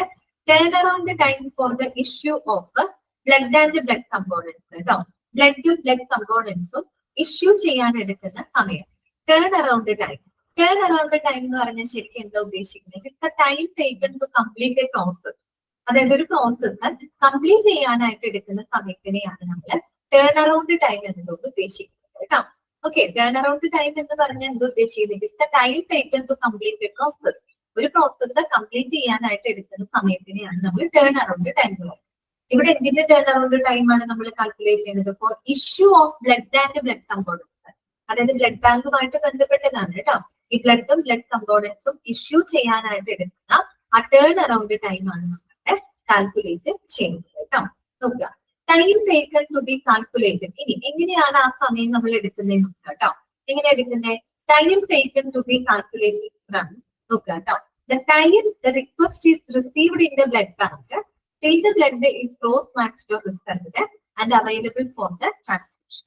അപ്പോ ഇവിടെ നമ്മൾ ടേൺ അറൌണ്ട് ടൈം എന്ന് പറഞ്ഞാൽ എപ്പോ തൊട്ട് എപ്പോ വരെയുള്ള സമയമാണ് നമ്മൾ എടുക്കുന്നത്? അതായത് time the request is received in the blood bank. അതായത് ഒരു ബ്ലഡ് ബാങ്കില് ഏതെങ്കിലും ഒരു പർട്ടിക്കുലർ ബ്ലഡ് കമ്പോണന്റിനായിട്ടുള്ള റിക്വസിഷൻ റിസീവ് ചെയ്യുന്ന സമയം തൊട്ട് കേട്ടോ. റിക്വസിഷൻ റിസീവ് ചെയ്തിട്ട് ഏതെങ്കിലും ഒരു പെർട്ടിക്കുലർ ബ്ലഡ് കമ്പോണന്റ് ആവശ്യമായിട്ട് ഒരാൾ വരികയാണ്. അപ്പൊ ആ ഒരു റിക്വസിഷൻ നമ്മൾ റിസീവ് ചെയ്യുന്ന ആ ഒരു ടൈം തൊട്ട് എവിടെ വരെയാണ്? ആ ബ്ലഡ്, ആ പർട്ടിക്കുലർ ബ്ലഡ് കമ്പോണന്റ് ഇഷ്യൂ ചെയ്യാനായിട്ട്, അവർക്കത് ഇഷ്യൂ ചെയ്യാനായിട്ട് എടുക്കുന്നത് വരെയുള്ള സമയം. അപ്പോ അതാണ് അവിടെ എഴുതിയിരിക്കുന്നത്, blood is cross matched or reserved. നമുക്കറിയാലോ, ഒരു ബ്ലഡ് കമ്പോണന്റ് ആവശ്യമായിട്ട് വന്നു കഴിഞ്ഞാൽ ഉടനെ നമ്മൾ ആ കമ്പോണന്റ് എടുത്തു കൊടുക്കുന്നതിനേക്കാളും മുമ്പ് നമ്മൾ എന്ത് ചെയ്യും? ടെസ്റ്റിങ്ങും കാര്യങ്ങളൊക്കെ നടത്തണം അല്ലെ? ക്രോസ് മാച്ച് ചെയ്ത് നോക്കണം അല്ലെ? അതൊക്കെ ചെയ്തതിന് ശേഷമാണ്, നമുക്കറിയാലോ, ബ്ലഡ് ബാങ്കിലെ കാര്യങ്ങളൊക്കെ നമ്മൾ പഠിച്ചതാണ്. ഒരു റിക്വസിഷൻ വന്നു കഴിഞ്ഞാല് നമ്മൾ എന്ത് ചെയ്യും? അതിന് ക്രോസ് മാച്ചിങ്ങും മറ്റെന്തെങ്കിലും ഇൻഫെക്ഷൻസ് ഉണ്ടോ അങ്ങനെയുള്ള ചെക്കിങ്ങും കാര്യങ്ങളൊക്കെ നടത്തി ഉറപ്പുവരുത്തിയതിനു ശേഷമാണ് നമ്മൾ അത് അവർക്ക് ഇഷ്യൂ ചെയ്യുന്നത് അല്ലെ? അതാണ് അവിടെ പറഞ്ഞ ബ്ലഡ് ക്രോസ് മാച്ച് ചെയ്ത് അവസാനം അത് ട്രാൻസ്ഫ്യൂഷന് അവൈലബിൾ ആക്കുന്നത് വരെ, ലഭ്യമാക്കുന്നത് വരെയുള്ള സമയം. അതാണ് ഇത് turn around time for issue of blood and blood component കേട്ടോ. അപ്പൊ നിങ്ങളത് പ്രത്യേകം ഓർക്കുക, എവിടെ തൊട്ട് എവിടെ വരെയുള്ള ടൈമാണ്. അതായത് ഒരു പെർട്ടിക്കുലർ ബ്ലഡ് കമ്പോണന്റ് ആയിട്ടുള്ള റിക്വസിഷൻ റിസീവ് ചെയ്യുന്ന സമയം തൊട്ട്, ബ്ലഡ് ബാങ്കിൽ റിസീവ് ചെയ്യുന്ന സമയം തൊട്ട് ആ ഒരു ബ്ലഡിന്റെ ക്രോസ് മാച്ചിങ്ങും എല്ലാം കഴിഞ്ഞ് ടെസ്റ്റിംഗ് കഴിഞ്ഞ് അത് ട്രാൻസ്ഫ്യൂഷന് അവൈലബിൾ ആക്കുന്നത് വരെയുള്ള സമയത്തിനെയാണ് ടേൺ അറൌണ്ട് ടൈം ഉദ്ദേശിക്കുന്നത്. സോ ഫോർമുല എങ്ങനെ വരും? Sum of the time taken. Sum of the time taken എന്ന് വെച്ചാൽ sum of the time taken for issue of blood and blood components. അതാണ് ഉദ്ദേശിക്കുന്നത് കേട്ടോ. ബ്ലഡും ബ്ലഡ് കമ്പോണൻസും ഇഷ്യൂ ചെയ്യാൻ എടുക്കുന്ന ആകെ സമയം divided by total number of blood and blood components cross matched or reserved.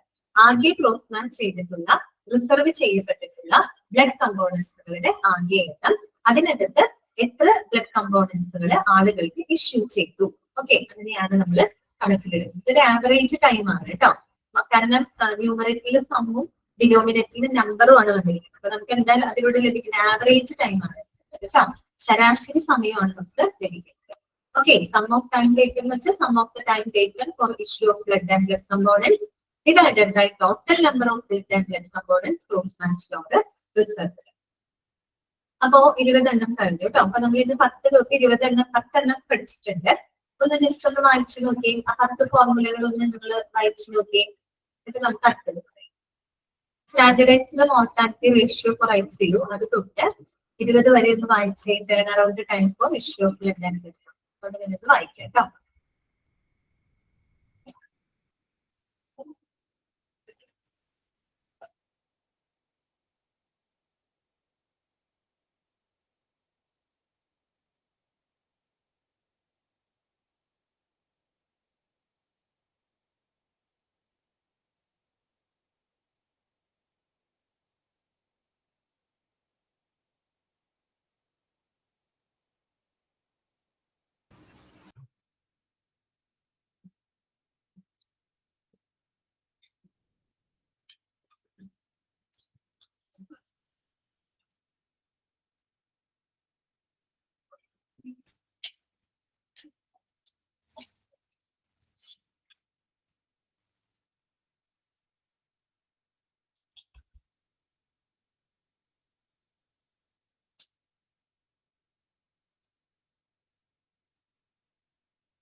വായിച്ചോ? എല്ലാരും വായിച്ചു നോക്കിയോ?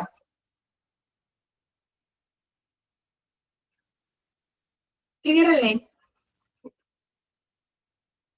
കുറച്ച് ബുദ്ധിമുട്ടുണ്ടാവും കേട്ടോ ഫോർമുലകളെ. അത് നിങ്ങൾ 2-3 പ്രാവശ്യം ആവർത്തിച്ച് വായിച്ചു നോക്കിയാൽ മതി കേട്ടോ.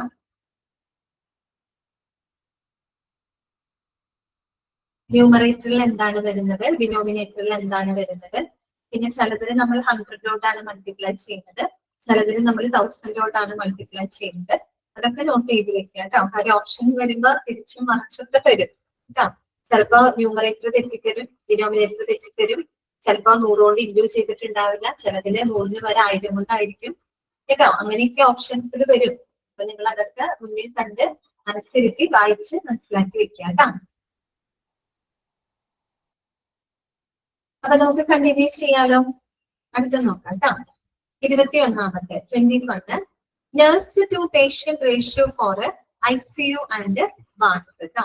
ICUവിനും വാർഡുകളിലുമുള്ള നഴ്സ് ടു പേഷ്യന്റ് റേഷ്യോ കേട്ടോ. ഓക്കെ, നമ്മൾ പഠിച്ചിട്ടുണ്ട് ICUയുടെ നഴ്സ് ടു പേഷ്യന്റ് റേഷ്യോ എത്രയാ? 1:1 അല്ലെങ്കിൽ 1:2 ആണ് അല്ലെ ICUവിനകത്ത്. വാർഡിലൊക്കെ ആണെങ്കിൽ സാധാരണ ഒരു 1:6 അല്ലെങ്കിൽ 1:5 ആ ഒരു റേഞ്ച് ആണ്. അതായത് 5 പേഷ്യൻസിന് ഒരു നഴ്സ്, 6 പേഷ്യൻസിനായിട്ട് ഒരു നഴ്സ്. വാർഡുകളിൽ അങ്ങനെയായിരിക്കും കേട്ടോ.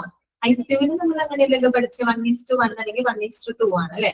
ഒരു പേഷ്യന്റിന് ഒരു നഴ്സ് അല്ലെങ്കിൽ 2 പേഷ്യൻസിന് ഒരു നഴ്സ്, ആ രീതിയിലാണല്ലോ നഴ്സ് ടു പേഷ്യന്റ് റേഷ്യോ. അതിന്റെ ഫോർമുല വളരെ എളുപ്പമാണ് കേട്ടോ. ഫോർമുല എന്താണ്? Number of nursing staff divided by number of occupied beds കേട്ടോ. അതാണ് നമ്പർ ഓഫ് നഴ്സിംഗ് സ്റ്റാഫുകളുടെ എണ്ണം divided by number of occupied beds. Number of occupied beds എന്ന് പറഞ്ഞാൽ എന്താ ഉദ്ദേശിക്കുന്നത്? Number of patients occupied beds അല്ലെ. പേഷ്യന്റ് ഉള്ള ബെഡുകളുടെ എണ്ണം നടത്താം. ഒക്യുപ്പൈഡ് ബെഡ്സ് എന്ന് വെച്ചാൽ പേഷ്യന്റുകളുടെ എണ്ണമാണ് അല്ലെ.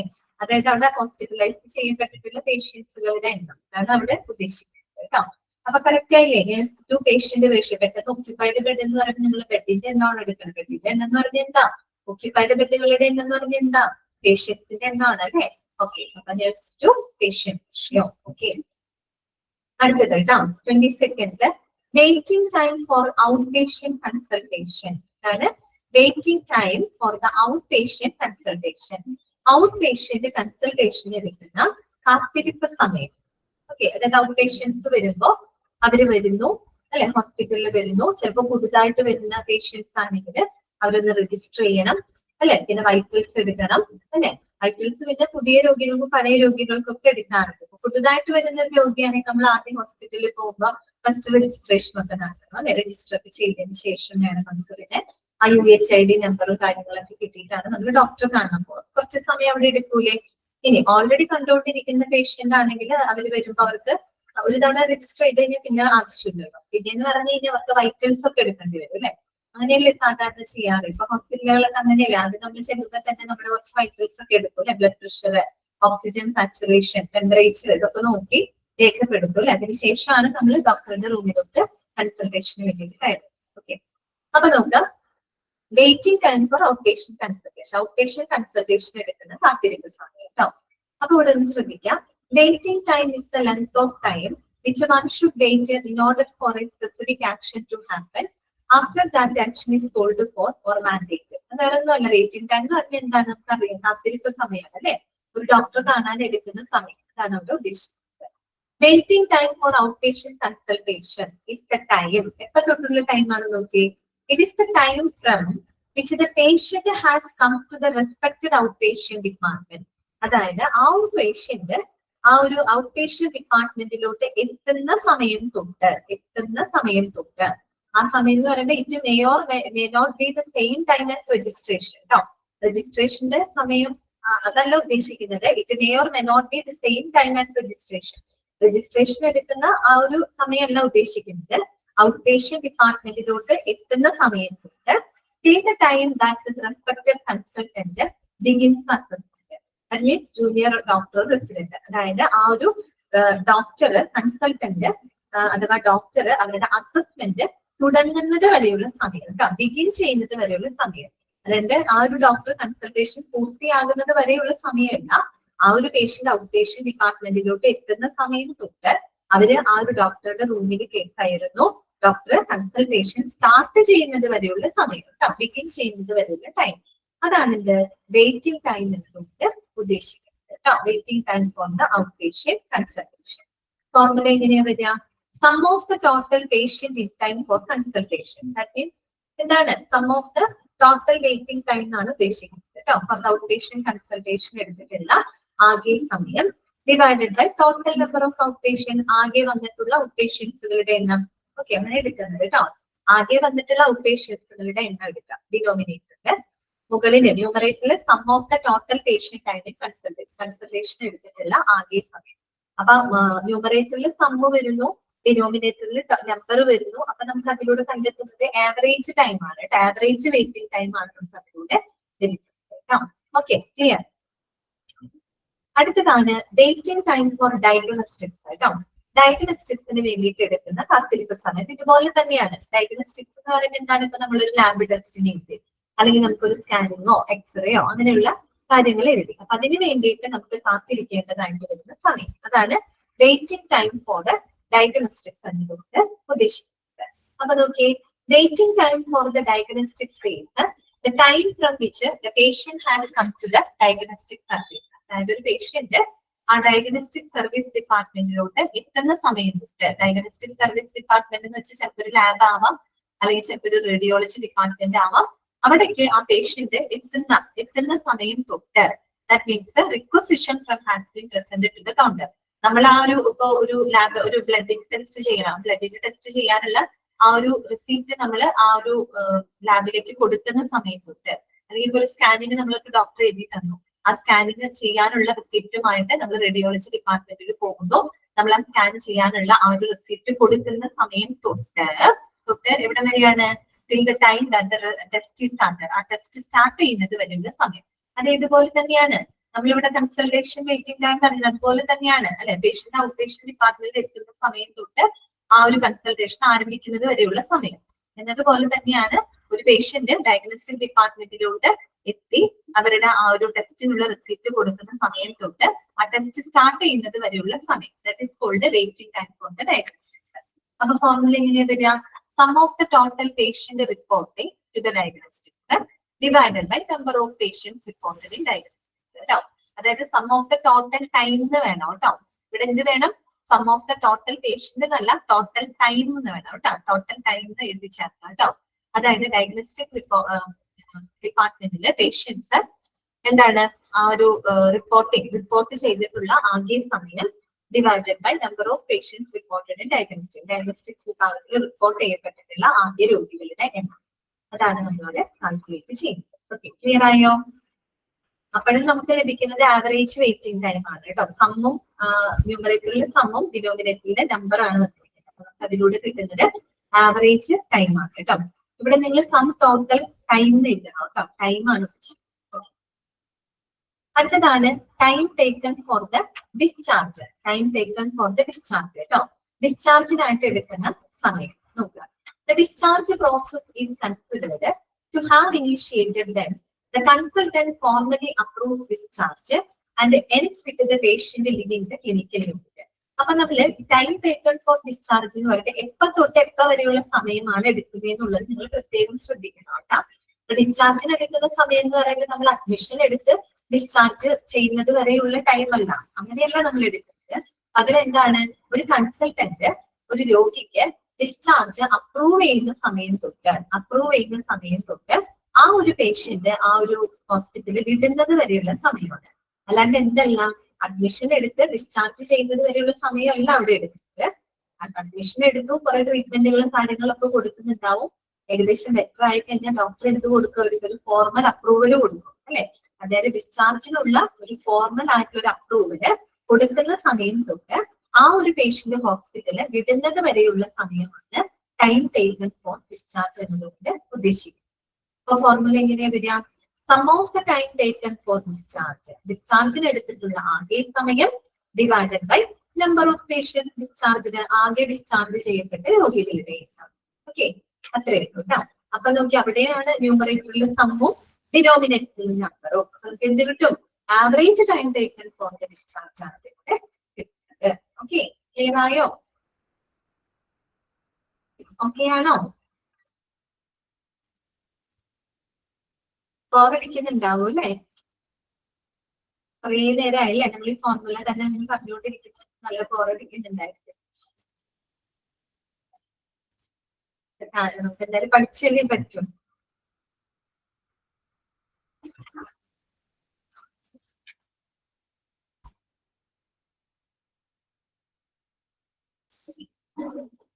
നെക്സ്റ്റ് വരുന്നത് കേട്ടോ 25-ാമത്തേതാണ്. Percentage of medical records having incomplete and or improper consent കേട്ടോ. അടുത്തത് ഇൻകംപ്ലീറ്റ് ആയിട്ടുള്ള അല്ലെങ്കിൽ ഒരു ഇംപ്രോപ്പർ കൺസെന്റോട് കൂടിയിട്ടുള്ള മെഡിക്കൽ റെക്കോർഡുകളുടെ ശതമാനം. നമ്മൾ മെഡിക്കൽ റെക്കോർഡുകളൊക്കെ പറഞ്ഞതാണ്. മെഡിക്കൽ റെക്കോർഡുകൾ എപ്പോഴും കംപ്ലീറ്റ് ആയിരിക്കണം. അതുപോലെ തന്നെ മെഡിക്കൽ റെക്കോർഡിനകത്ത് കൃത്യമായിട്ട് രോഗിയുടെ സമ്മതം ആവശ്യമാണ്. ഇങ്ങനെയൊക്കെയുള്ള കാര്യങ്ങൾ നമ്മൾ പഠിച്ചിട്ടുള്ളതാണ് അല്ലെ. അപ്പൊ അത്തരത്തില് ഇൻകംപ്ലീറ്റ് ആയിട്ടുള്ളതോ അതുപോലെ ഇംപ്രോപ്പർ കൺസെന്റ്, ഒരു ശരിയായ കൺസെന്റ് ഇല്ലാതെയുള്ള മെഡിക്കൽ റെക്കോർഡുകളുടെ ശതമാനം എന്താണ് അവിടെ ഉദ്ദേശിക്കുന്നത് നോക്കാം കേട്ടോ. ആദ്യം തന്നെ ഇൻഫോംഡ് കൺസെന്റ് എന്ന് പറഞ്ഞാൽ എന്താ ഉദ്ദേശിക്കുന്നത്? ഇൻഫോംഡ് കൺസെന്റ് നോക്കിയേ. Informed consent is A type of consent in which the healthcare provider has a duty to initiate his or her patient about the procedure, its potential risk and benefits, alternative procedure or treatment, with their risk and benefit, so as to make the patient able to take an informed decision of his or her healthcare. അതായത് informed consent എന്ന് പറഞ്ഞാൽ അതിന്റെ അർത്ഥം എന്താണെന്ന് അറിയാമോ? അതായത് ഇപ്പൊ നമ്മൾ പഠിച്ചിട്ടുണ്ട് പേഷ്യന്റിന്റെ റൈറ്റ്സ്, ബിൽ ഓഫ് റൈറ്റ്സിലൊക്കെ നമ്മൾ പഠിച്ചിട്ടുണ്ട്.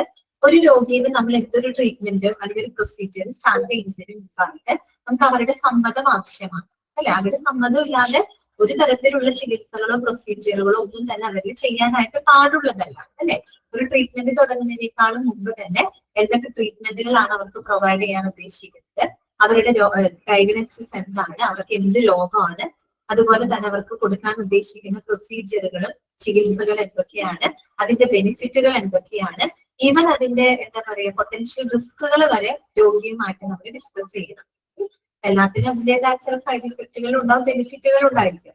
അപ്പൊ ബെനിഫിറ്റുകളെ പറ്റിയും പറയണം, അതിൽ നിന്നുണ്ടാവുന്ന സൈഡ് ഇഫക്റ്റുകളെ പറ്റിയിട്ട് പറയുകയും വേണം. ഓക്കെ, അങ്ങനെ അതുപോലെ ഇപ്പൊ ഒരു മറ്റേതെങ്കിലും ആൾട്ടർനേറ്റീവ് ആയിട്ട് എന്തെങ്കിലും ചികിത്സകളോ കാര്യങ്ങളോ ഉണ്ടെങ്കിൽ അതും അവരോട് സംസാരിക്കണം. അപ്പൊ ചുരുക്കി പറഞ്ഞു കഴിഞ്ഞാല് ഒരു ഡോക്ടർ ഒരു രോഗിയുടെ ചികിത്സ ആരംഭിക്കുന്നതിന് മുമ്പായിട്ട് അവരുടെ രോഗത്തെ പറ്റിയിട്ടുള്ള കംപ്ലീറ്റ് ആയിട്ടുള്ള ഇൻഫർമേഷൻസ് അവരെ വ്യക്തമായിട്ടും കൃത്യമായിട്ടും അറിയിച്ചിരിക്കണം.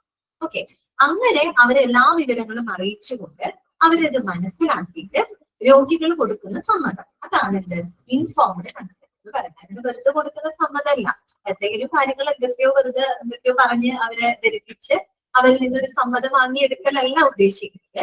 കൃത്യമായിട്ട് അവരുടെ ചികിത്സകളെ പറ്റിയിട്ടും അതിന്റെ റിസ്കുകളെ പറ്റിയിട്ടും ബെനിഫിറ്റുകളെ പറ്റിയിട്ടും മറ്റെന്തെങ്കിലും ആൾട്ടർനേറ്റീവ് പ്രൊസീജിയറുകൾ ഉണ്ടോ അങ്ങനെയുള്ള കാര്യങ്ങളെ പറ്റിയിട്ടൊക്കെ വളരെ വ്യക്തമായിട്ട് രോഗികളെ പറഞ്ഞ് മനസ്സിലാക്കാം.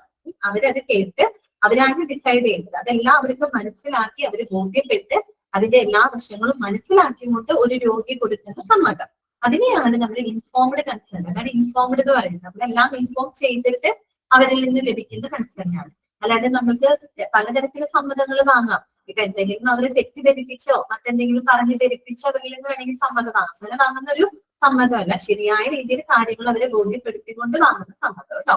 അതിനെയാണ് അവിടെ ഇൻഫോംഡ് കൺസെന്റ് ഉദ്ദേശിക്കുന്നത്. ആ ഒരു കാര്യമാണ് അവിടെ എഴുതി വെച്ചിരിക്കുന്നത് കേട്ടോ.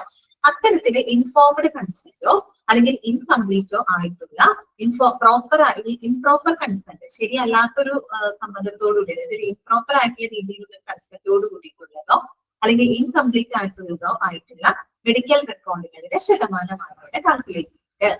ഫോർമുല എങ്ങനെയാ വരുന്നത് നോക്കിയേ. Number of medical records having incomplete or improper consent, incomplete ആയിട്ടുള്ളതോ അഥവാ ഇംപ്രോപ്പർ കൺസെന്റോട് കൂടിയിട്ടുള്ള മെഡിക്കൽ റെക്കോർഡുകളുടെ ആകെ എണ്ണം divided by number of discharges and death into 100. എന്താണ് ഡിനോമിനേറ്ററിൽ പറഞ്ഞത്? Number of discharges and death കേട്ടോ. അതായത് ആകെ നടന്നിട്ടുള്ള ഡിസ്ചാർജുകളുടെയും മരണങ്ങളുടെയും എണ്ണം ഇൻറ്റു 100. അതെന്താ ഡിനോമിനേറ്ററിൽ അങ്ങനെ ഒരു കേസ് വന്നത്? ആകെ നടന്നിട്ടുള്ള ഡിസ്ചാർജുകളുടെയും മരണങ്ങളുടെയും എണ്ണമാണ് നമ്മൾ ഡിനോമിനേറ്ററിൽ എടുക്കുക. എന്താ കാര്യം? നമ്മൾ മെഡിക്കൽ റെക്കോർഡ് പഠിച്ചപ്പോൾ ഒരു കാര്യം നമ്മൾ പഠിച്ചിട്ടുണ്ട്. എന്താണ്? ഡിസ്ചാർജ് ചെയ്യപ്പെടുന്നതിന് മുൻപ് തന്നെ എന്ത് കംപ്ലീറ്റ് ചെയ്തിരിക്കണം? മെഡിക്കൽ റെക്കോർഡുകൾ കംപ്ലീറ്റ് ചെയ്തിരിക്കണം. അങ്ങനെ നമ്മൾ പഠിച്ചിട്ടില്ലേ? കംപ്ലീഷൻ ഓഫ് മെഡിക്കൽ റെക്കോർഡ്സ് നമ്മൾ പറഞ്ഞു, ഒരു രോഗി ഡിസ്ചാർജ് ചെയ്യപ്പെടുന്നതിന് മുമ്പ് തന്നെ അവരുടെ മെഡിക്കൽ റെക്കോർഡ് കംപ്ലീറ്റ് ആയിരിക്കണം. ഇനി കംപ്ലീറ്റ് അല്ലാത്ത പക്ഷം രോഗി ഡിസ്ചാർജ് ചെയ്തതിന് ശേഷം അത് അധികം വൈകാതെ തന്നെ 30 ദിവസത്തിനുള്ളിൽ അത് നിർബന്ധമായിട്ട് കംപ്ലീറ്റ് ചെയ്തിരിക്കണം. അല്ലെ? അപ്പൊ ഒരു കാര്യം ഉറപ്പല്ലേ, ഡിസ്ചാർജ് ചെയ്യപ്പെട്ടിട്ടുള്ള രോഗികൾ എന്ന് പറഞ്ഞ അവരുടെ മെഡിക്കൽ റെക്കോർഡ് കംപ്ലീറ്റ് ആയിരിക്കണം, അല്ലെങ്കിൽ അത് കംപ്ലീറ്റ് ആയിരിക്കും. അതുപോലെ ഡെത്ത് മരണം എന്ന് പറയുന്നത് ഒരു ടൈപ്പ് ഓഫ് ഡിസ്ചാർജ് തന്നെയാണ്. അവരുടെ റെക്കോർഡുകൾ എന്തായിരിക്കും? കംപ്ലീറ്റ് ആയിരിക്കും. അപ്പൊ ശരിക്കും പറഞ്ഞാൽ അവിടെ number of discharges and death, ആകെ നടന്നിട്ടുള്ള ഡിസ്ചാർജുകളുടെയും മരണങ്ങളുടെ എണ്ണം എന്ന് പറഞ്ഞു കഴിഞ്ഞാല് അവിടെ ഇൻഡയറക്ട്ലി എന്തിനെ സൂചിപ്പിക്കുന്നത്?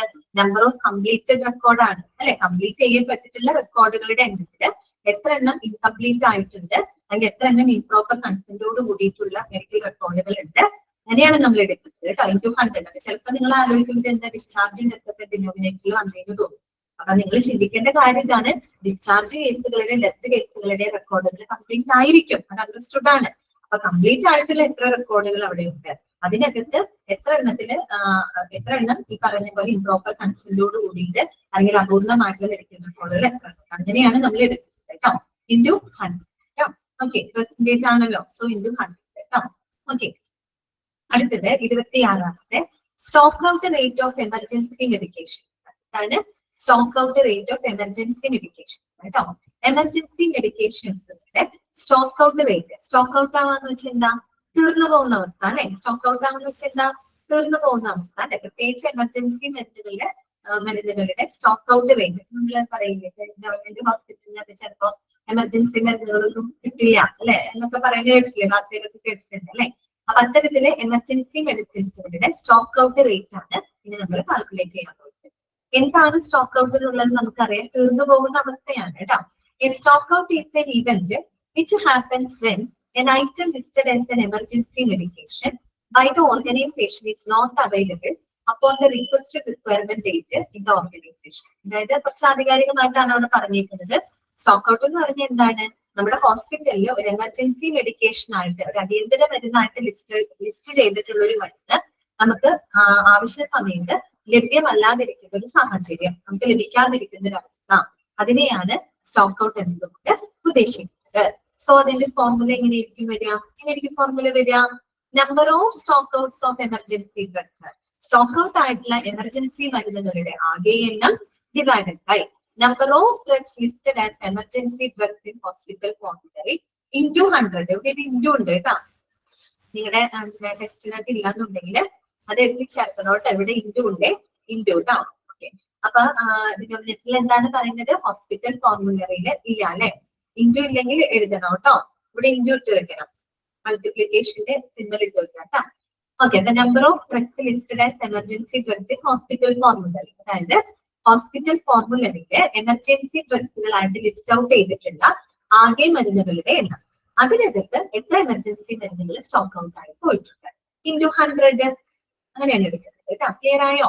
Number of stock outs of emergency drugs divided by number of drugs listed as emergency drugs in hospital formulary. Hospital ഫോർമുലറിലെ എമർജൻസി ഡ്രഗ്സുകളായിട്ട് ലിസ്റ്റ് ഔട്ട് ചെയ്തിട്ടുള്ള ആകെ മരുന്നുകളുടെ എണ്ണം നമ്മൾ എടുക്കുക, അതിനകത്ത് എത്ര മരുന്നുകൾ സ്റ്റോക്ക് ഔട്ട് ആയി പോയിട്ടുണ്ട്, ഇൻറ്റു 100. ഓക്കെ, അടുത്തത് കേട്ടോ 27ാമത്തെ ഫോർമുല ഇതാണ്. Number of variations observed in mock drills കേട്ടോ.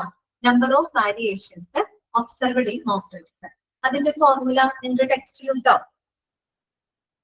അതിന്റെ ഫോർമുല നിങ്ങളുടെ ടെക്സ്റ്റിൽ കൊടുത്തിട്ടുണ്ടോ? ഉണ്ട്, കുഴപ്പമില്ല.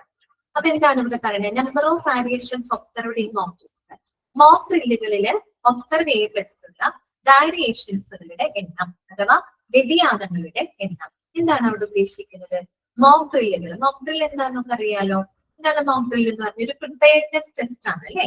നമ്മൾ ഈ വർഷം തുടക്കമൊക്കെ നമ്മുടെ ഒരു മോക്ക് ഡ്രില്ലൊക്കെ കണ്ടക്ട് ചെയ്തിരുന്നു, ഓർമ്മയുണ്ടോ? നമ്മുടെ ഇന്ത്യയും പാകിസ്ഥാനും തമ്മിൽ ഒരു വാറിന്റെ ഒരു ഇഷ്യൂസ് ഒക്കെ വന്ന സമയത്ത് നമ്മൾ മോക്ക് ഡ്രില്ലൊക്കെ കണ്ടക്ട് ചെയ്തിട്ടുണ്ട്. ഈ വർഷം തുടക്കമായിരുന്നു, അല്ലെ? ഓക്കെ, അപ്പൊ മോക്ക് ഡ്രിൽ എന്ന് പറഞ്ഞാൽ എന്താണ്? ഒരു പ്രിപ്പയർനെസ് ടെസ്റ്റ് ആണ്, അല്ലെ? ഇപ്പൊ എന്തെങ്കിലും ഒരു ഡിസാസ്റ്ററോ അല്ലെങ്കിൽ ഒരു എമർജൻസിയോ വരുന്ന സമയത്ത് അതിനെ നമുക്ക് നേരിടുന്നതിന് വേണ്ടിയിട്ട് നമ്മൾ നടത്തുന്ന ഒരു തയ്യാറെടുപ്പുകളാണ്, അല്ലെ, മോക്ക് ഡ്രിൽ എന്നതുകൊണ്ട് ഉദ്ദേശിക്കുന്നത്. അത് നിങ്ങൾക്കറിയാം. അപ്പോ ഇവിടെ പറയുന്നത് മോക്ക് ഡ്രില്ലിൽ ഒബ്സർവ് ചെയ്യപ്പെട്ടിട്ടുള്ള വാരിയേഷൻസുകളുടെ മാറ്റങ്ങളുടെ എണ്ണം, വ്യതിയാനങ്ങളുടെ എണ്ണം. അതായത് സാധാരണ നമ്മളൊരു സ്ഥാപനത്തിൽ അല്ലെങ്കിൽ നമ്മൾ എവിടെയെങ്കിലും ഒരു മോക്ക് ഡ്രില്ല് നമ്മൾ കണ്ടക്ട് ചെയ്യുമ്പോൾ ഒരു സിസ്റ്റമാറ്റിക് ആയിട്ടുള്ള ഒരു രീതിയിൽ ഒരു സിസ്റ്റമാറ്റിക് പ്ലാനിങ്ങിലൂടെയാണ് ഒരു മോക്ക് ഡ്രില്ല് നമ്മൾ കണ്ടക്ട് ചെയ്യുന്നത്. ഓക്കെ, അപ്പോ ഒരു എക്സാമ്പിൾ ഞാൻ പറയാണ്. ഒരു ഹോസ്പിറ്റലിൽ ഒരു മോക്ക് ഡ്രില്ല് കണ്ടക്ട് ചെയ്യാന്ന് വിചാരിക്കുക. ഒരു മോക്ക് ഡ്രില്ല് കണ്ടക്ട് ചെയ്യാൻ, അപ്പൊ അവരിങ്ങനെയാണ് ആ മോക്ക് ഡ്രില്ല് നമ്മൾ കണ്ടക്ട് ചെയ്യുന്നതിനേക്കാൾ മുമ്പ് അതിന്റെ ഒരു പ്ലാൻ നമ്മൾ തയ്യാറാക്കിയിട്ടുണ്ട്. പ്ലാൻ ഇങ്ങനെയാണ്, അതായത് നമ്മൾ എന്ത് ചെയ്യുന്നു, സ്വിച്ച് ഓൺ ചെയ്യുന്നു. സ്വിച്ച് ഓൺ ചെയ്യുന്ന സമയത്ത് തന്നെ അലാം അടിക്കുകയാണ്. അലാം സെറ്റ് ചെയ്ത് വെച്ചിട്ടുണ്ട്. അപ്പൊ സ്വിച്ച് ഓൺ ചെയ്യുന്ന ഓൺ ദ സ്പോട്ടിൽ തന്നെ അലാമിൽ നിന്ന് സൗണ്ട് വരാണ്. അലാം അടിക്കുന്നു. അലാം അടിച്ച് വിത്തിൻ ഒരു 10 മിനിറ്റ്സിനുള്ളിൽ ആളുകൾ എല്ലാവരും ഇവാക്യുവേറ്റ് ചെയ്തിട്ട് പുറത്തോട്ടേക്ക് എത്തണം. ഇതാണ് ഒരു എക്സാമ്പിളിന് വേണ്ടി ഞാൻ പറയുന്നത് കേട്ടോ. അതാണ് ഒരു മോക്ക് ഡ്രില്ല് അവർ പ്ലാൻ ചെയ്ത് വെച്ചിരിക്കുന്നത് അങ്ങനെയാണ്. എന്നിട്ട് ഇവർ ഈ മോക്ക് ഡ്രില്ല് കണ്ടക്ട് ചെയ്യാണ്, ഹോസ്പിറ്റലിൽ കണ്ടക്ട് ചെയ്യാണ്. അങ്ങനെ കണ്ടക്ട് ചെയ്തപ്പോ സ്വിച്ച് ഓൺ ചെയ്തു. സ്വിച്ച് ഓൺ ചെയ്തപ്പോ പ്ലാൻ പ്രകാരം സ്വിച്ച് ഓൺ ചെയ്ത് ഓൺ ദ സ്പോട്ടിൽ അലാം അടിക്കണമായിരുന്നു. പക്ഷെ ഓൺ ചെയ്ത് ഏകദേശം ഒരു 3 സെക്കൻഡ്സ് കഴിഞ്ഞിട്ടാണ് അലാമിൽ നിന്ന് സൗണ്ട് വന്നത്. സൗണ്ട് വന്നത് 3 സെക്കൻഡ്സ് കഴിഞ്ഞിട്ടാണ്. അതുകൂടാതെ ആളുകൾ ഒരു 10 മിനിറ്റിനുള്ളിൽ ഇവാക്യുവേറ്റ് ചെയ്ത് പുറത്തെത്തണമെന്നായിരുന്നു നമ്മുടെ പ്ലാൻ പ്രകാരം ഉണ്ടായിരുന്നത്. പക്ഷെ എന്തുണ്ടായി, 10 എന്നുള്ളത് ഒരു 10 മിനിറ്റ് കൂടെ വൈകി ഒരു 20 മിനിറ്റ് കൊണ്ടാണ് ആളുകൾ പുറത്തോട്ട് ഇവാക്യുവേറ്റ് ചെയ്ത് പുറത്തോട്ട് വന്നത്. അപ്പോ നമ്മൾ പ്ലാൻ ചെയ്ത ആ സ്റ്റാൻഡേർഡ് മോക്ക് ഡ്രില്ലിൽ നിന്ന് കുറച്ചൊക്കെ വേരിയേഷൻസ് അവിടെ വന്നില്ലേ അല്ലെ? അതായത് നമ്മൾ സ്വിച്ച് ഓൺ ചെയ്തപ്പോൾ പെട്ടെന്ന് അലാമിന് സൗണ്ട് വരണമെന്നായിരുന്നു പ്ലാൻ. പക്ഷെ 3 സെക്കൻഡ് അവിടെ വൈകി, അപ്പൊ ഒരു വേരിയേഷൻ ആയി. പിന്നെ 10 മിനിറ്റ് കൊണ്ടായിരുന്നു ആൾക്കാർ ഇവാക്യുവേറ്റ് ചെയ്യണമെന്നായിരുന്നു നമ്മുടെ പ്ലാൻ. പക്ഷെ വന്നത് വീണ്ടും ഒരു 10 മിനിറ്റ് ലേറ്റ് ആയി. 20 മിനിറ്റ് എടുത്തിട്ടാണ് ആളുകൾ എന്ത് ചെയ്തത്, ഇവാക്യുവേറ്റ് ചെയ്തത്. ഓക്കെ, ഒരു എക്സാമ്പിളിന് വേണ്ടി ഞാൻ പറഞ്ഞതാണ്.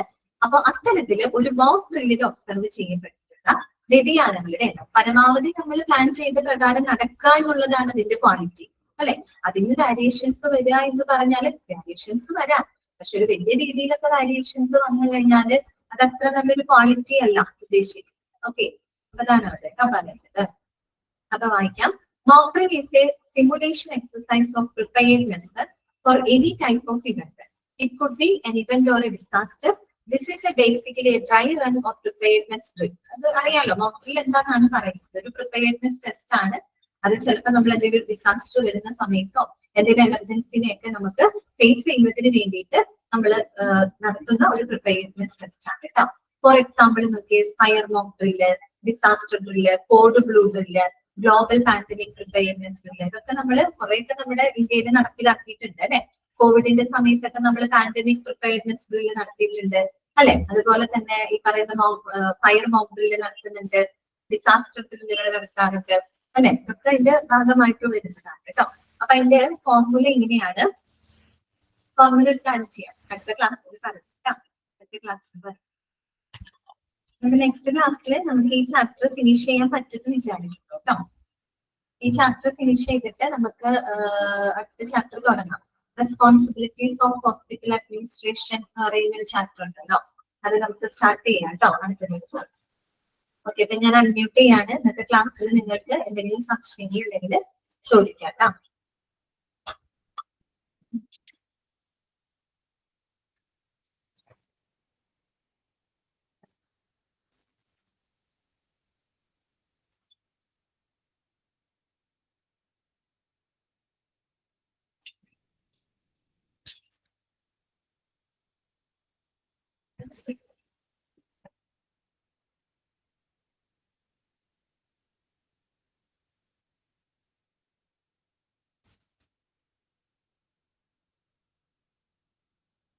ഓക്കെ ആണോ എല്ലാവർക്കും? നമുക്ക് നെക്സ്റ്റ് ക്ലാസ്സിൽ കാണാം. Thank you.